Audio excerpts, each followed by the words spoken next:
তার জন্য তো আল্লাহ নবী সাল্লাল্লাহু আলাইহি সাল্লাম বলেন যে জান্নাত এমন একটি জায়গা, এমন কোন চোখ নেই যে চোখ কোনোদিন আপনার তাকে দেখেছে, এমন কোন অন্তঃকরণ নেই যে অন্তঃকরণ তাকে কোনোদিন কল্পনা করতে পেরেছে। তাহলে আমি কিভাবে আপনাদেরকে বুঝাই।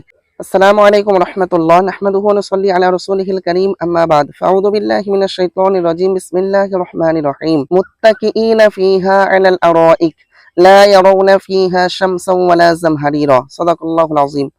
সম্মানিত প্রিয় ভিউয়ার্স, আরেকটি নতুন ভিডিও নিয়ে উপস্থিত হয়েছি আমি আপনাদের সম্মুখে। ভিডিওটি কি নিয়ে হবে আপনারা তো থাম্বনেল দেখে অনেকটা বুঝে নিয়েছেন। একটি গুরুত্বপূর্ণ ভিডিও, ভিডিওটি স্কিপ না করে পুরো ভিডিওটি দেখবেন। তো দেখুন, বিষয়বস্তু হচ্ছে আপনার জান্নাত নিয়ে। এর পূর্বে আমি আপনাদেরকে দুটো ভিডিও আপনার শেয়ার করেছি জান্নাত সম্পর্কে। সেই ভিডিওটি যারা দেখেননি তারা অবশ্যই দেখে নেবেন। আশা করি আপনারা অনেক কিছু বুঝতে পারবেন যে আল্লাহ রাব্বুল আলামিন জান্নাতের মধ্যে আপনাকে আমাকে কি নিয়ামত দেবেন, কত রকম নিয়ামত দেবেন, আপনার বলে আপনার শেষ করা যাবে না। মুখের ভাষাতে, আপনার মুখে বলে আপনার ভাষাতে বোঝানো যাবে না। তার জন্য তো আল্লাহ নবী সাল্লাল্লাহু আলাইহি সাল্লাম বলেন যে জান্নাত এমন একটি জায়গা, এমন কোন চোখ নেই যে চোখ কোনোদিন আপনার তাকে দেখেছে, এমন কোন অন্তঃকরণ নেই যে অন্তঃকরণ তাকে কোনোদিন কল্পনা করতে পেরেছে। তাহলে আমি কিভাবে আপনাদেরকে বুঝাই, আমার বোঝানোর আপনার ক্ষমতা নেই। যতটা পারছি আমি আপনার চেষ্টা করছি। দেখুন আল্লাহ রাব্বুল আলামিন এই আয়াতের মধ্যে কি বলেন। পারা নম্বর 29, পৃষ্ঠা নম্বর 21, বাম দিকের পৃষ্ঠা, সূরার নাম হচ্ছে দাহার। আল্লাহ রাব্বুল আলামিন বলেন মুত্তাকিঈনা ফিহা আলাল আরাইক। জান্নাতবাসীরা কি রকম ভাবে বসে থাকবে?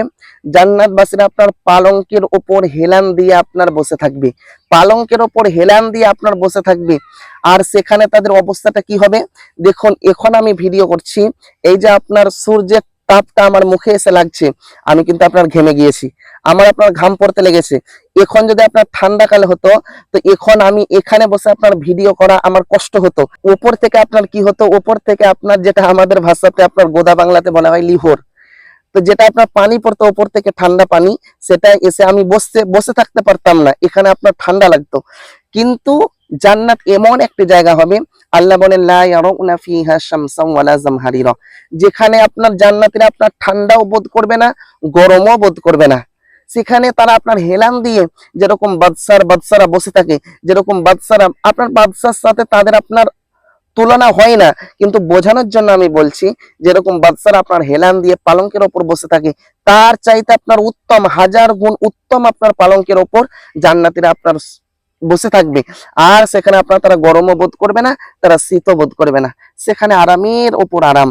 সম্মানিত প্রিয় ভিউয়ার্স, সেই জান্নাতের জন্য আমরা কি করি? প্রতিযোগিতা করতে থাকি যে আমি সবচাইতে ভালো জান্নাতে যাব, আমি চেষ্টা করি আমি সবচাইতে ভালো জান্নাতে যাব। আল্লাহ রাব্বুল আলামিন তার জন্য জান্নাত নিয়ে আপনার বলেছেন সাবিকু, তোমরা প্রতিযোগিতা করো। জান্নাত এমন একটি জায়গা, সেই জান্নাত পাওয়ার জন্য তোমরা প্রতিযোগিতা করতে থাকো। আর কিসের জন্য? ইলা মাগফিরাতিম মির রাব্বিকুম, আল্লাহর তরফ থেকে ক্ষমার প্রতিযোগিতা করতে থাকো। আমরা করব ইনশাআল্লাহ। ছোট্ট একটি ভিডিওটি আপনাদের যদি ভালো লাগে থাকে অবশ্যই ভিডিওটি আপনার like, comment, share and subscribe করবেন অবশ্যই। দেখা হচ্ছে আপনাদের সম্মুখে নতুন কোন একটা ভিডিওতে শীঘ্রই। ততক্ষণ আপনারা ভালো থাকুন, সুস্থ থাকুন, আমার জন্য দোয়া করুন। আসসালামু আলাইকুম ওয়া রাহমাতুল্লাহ।